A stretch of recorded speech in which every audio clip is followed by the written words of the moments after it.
packing up, getting ready to move to Camp Schwab, do a little mount.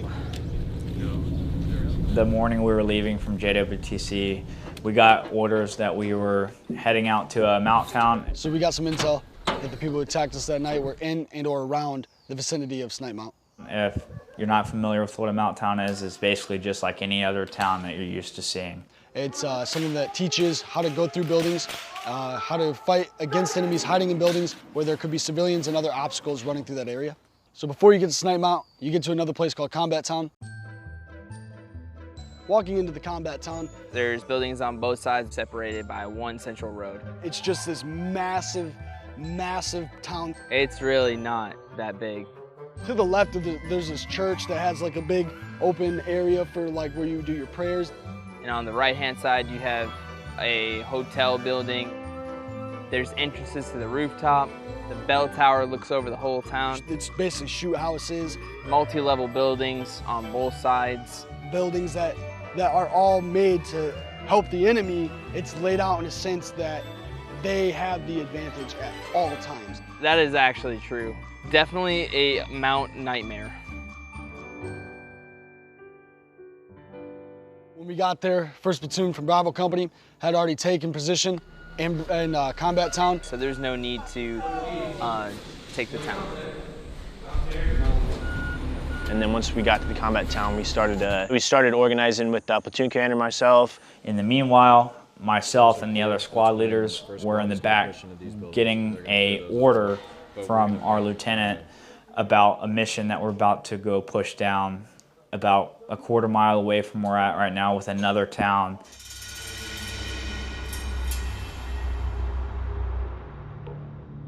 We had gotten intel that the enemy that we had met at J-Dubs, we tracked to Snipe Mount. Snipe Mount, it's basically just like any other town that you're used to seeing. A little bit bigger than the regular Combat Town, but the positions are different. You can tell that every position's set in a way to where if somebody in a different building needed to see you, they can. So each building has at least one room or it has an obstacle in it. The buildings are typically a little smaller, they're not as much to them, but there's multiple buildings. You never really knew just by looking at the building what you were gonna get yourself into. You didn't know the layout of the rooms. You didn't know if it had any added sections to it. The only thing you could really tell is that it had an upstairs and a downstairs, that's about it. When we got to the Combat Town, First Sergeant Ingerson, he kind of gathered everybody around and he started teaching some of the Marines about clearing buildings. And we start doing dry runs with the Marines, going from house to house, clearing rooms, working up for a force on force. First Sergeant Ingerson, he's a crazy dude. He went from infantryman to scout sniper. Came over to 9th SB as our company first sergeant. Anything that involves pulling the trigger, first sergeant's gonna know it. Any chance that he gets, he's teaching us all of his trade tricks for the grunt side of his Marine Corps experience. First Sergeant, who was really trying to get his knowledge into our little brains and teach us how to really do mount.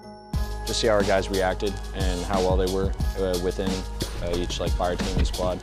It was the standard, positions, how to maneuver as a squad, certain obstacles, how to get past them, such as stairs, windows. Even some rooms can be considered obstacles by the way they're laid out. It was the mindset and the communication between other squads, and that goes for the ones ahead of you, behind you, and beside you that are going through the other part of the town as well.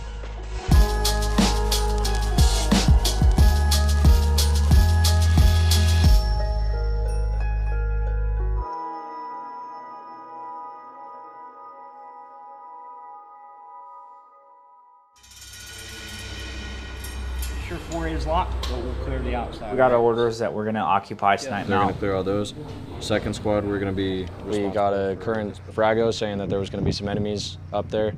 We tracked the enemy that we had met at J-Dubs to Snipe Mount, so that was our mission to locate and close with. We started out at 1st Platoon's location, which was in Combat Town. When we had finally got to the position where we could see Snipe Mount, we kind of pushed into the brush. That ultimately was our point of attack. The idea was that Corporal Martin was going to push into Snipe Mount, take the first building, and the rest of the squads were going to flow. We took the first building, we went up to the gate stack, got stacked up.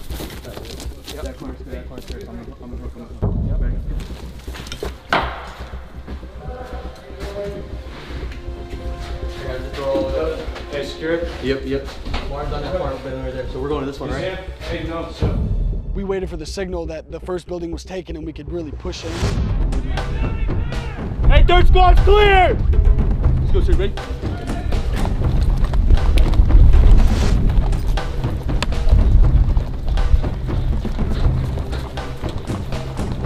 Hey, friendly! We didn't find that the enemy was in that first building, so we got orders to occupy. Hey, 1st squad's outside of building 4, Bravo!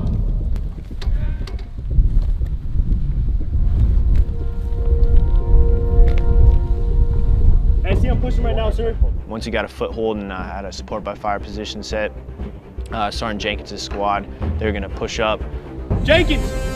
Hey, listen, you're gonna get your squad, you're gonna come clear out this area.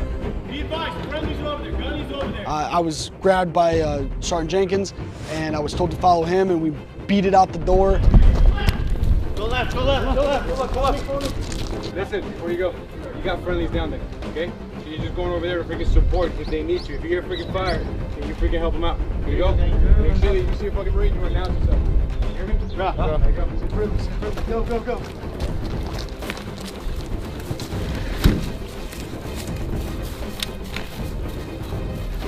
We go room to room, upstairs, downstairs.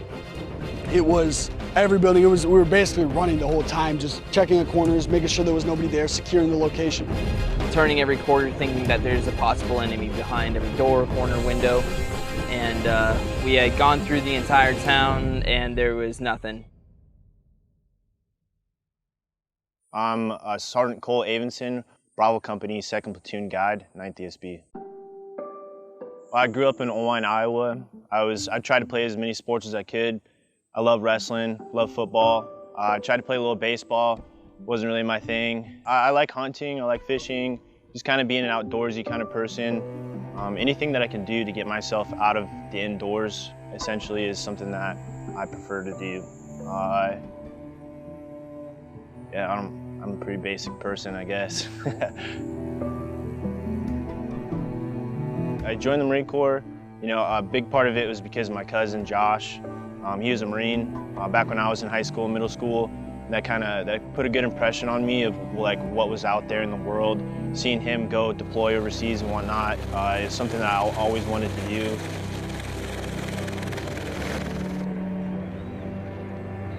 A lot of it had to do with my childhood as well. I kind of grew up, I wouldn't say a bad childhood, but I struggled a lot in high school with where I was going in life and what I was doing.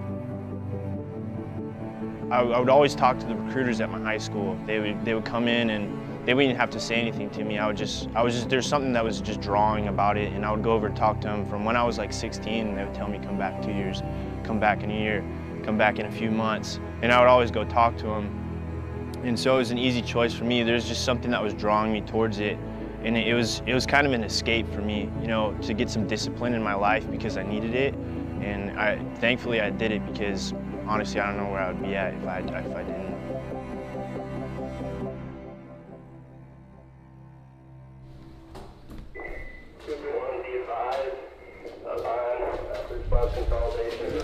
Best way to do it, buddy?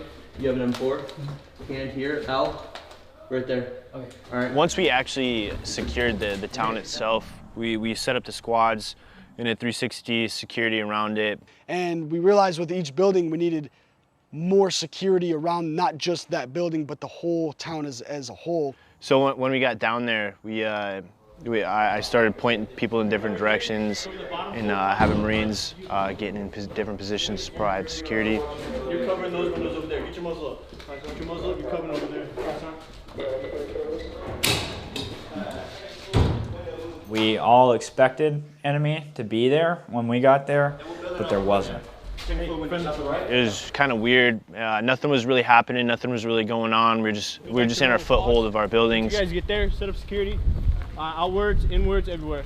Hey, the other people they're pushing out of the bivouac site, they're gonna be here in 5 miles. There was a period with nothing going on. We all expected enemy to be there when we got there, but there wasn't.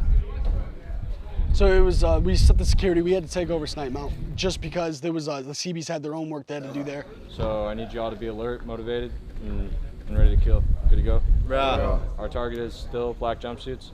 And where we're going, we're gonna be pushing out on this main road over. About 10 minutes into setting my security, I could tell that there was somebody or something just on that edge, ready to pounce.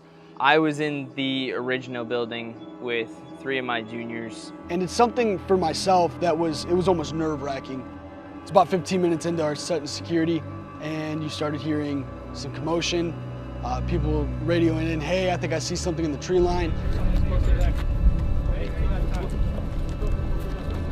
And then all of a sudden, we start getting contact. Contact!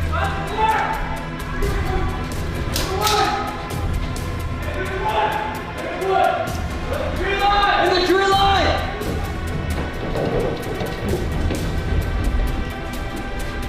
It was from over where Sergeant Gomez's squad was holding security. What my orders were was to hold the building, and we could see the enemy moving along the left-hand side of the road.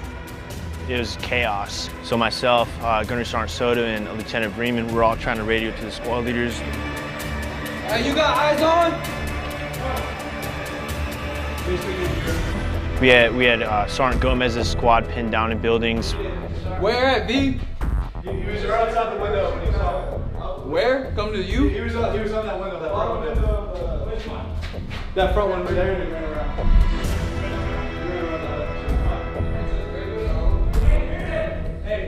me and my gunner sergeant, Gunner Sergeant Soda, had spotted the 2 enemies running around this building, so we chased.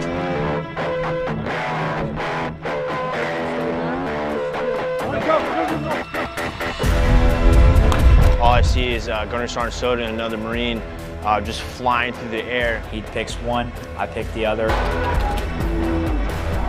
This guy slipped out of Gunny's grasp. The rest of the platoon just came in and dogpiled him.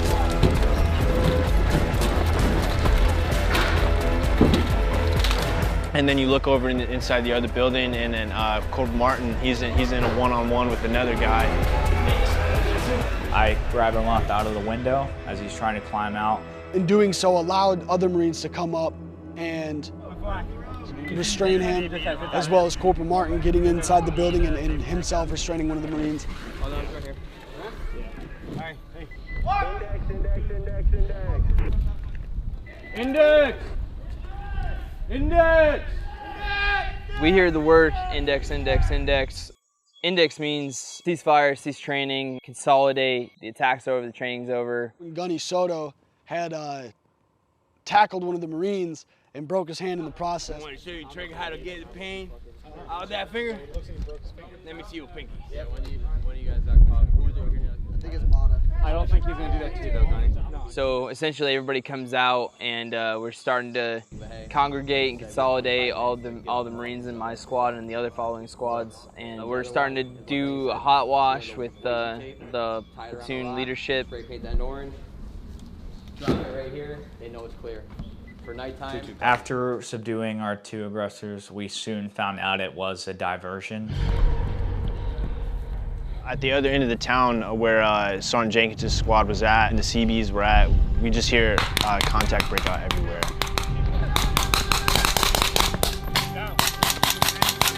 It all came essentially located to that far end of the town.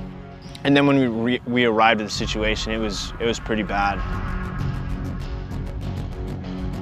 All the Marines were up and ready to go as soon as they heard shots. Circle back through Snipe Mount on the right-hand side. The main priority was to get the CBs and the Marines out of that situation. We had some casualties being taken out. There you go.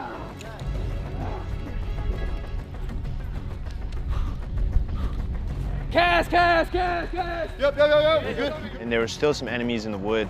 We saw them, we could see them in the tree line.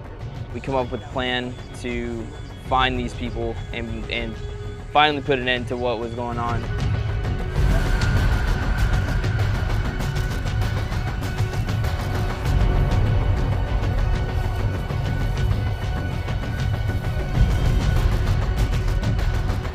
They started doing call-outs and everything like that. The bias for action was there. There was no hesitation. They weren't scared. They were just ready to get in the fight. We had QRF pushing up the hill behind where the enemy was at.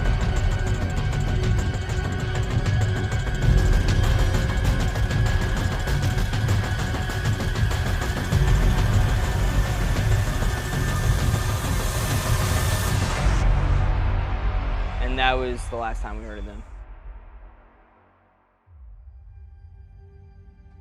So he can tell you there's 1,000,001 ways to skin the cat.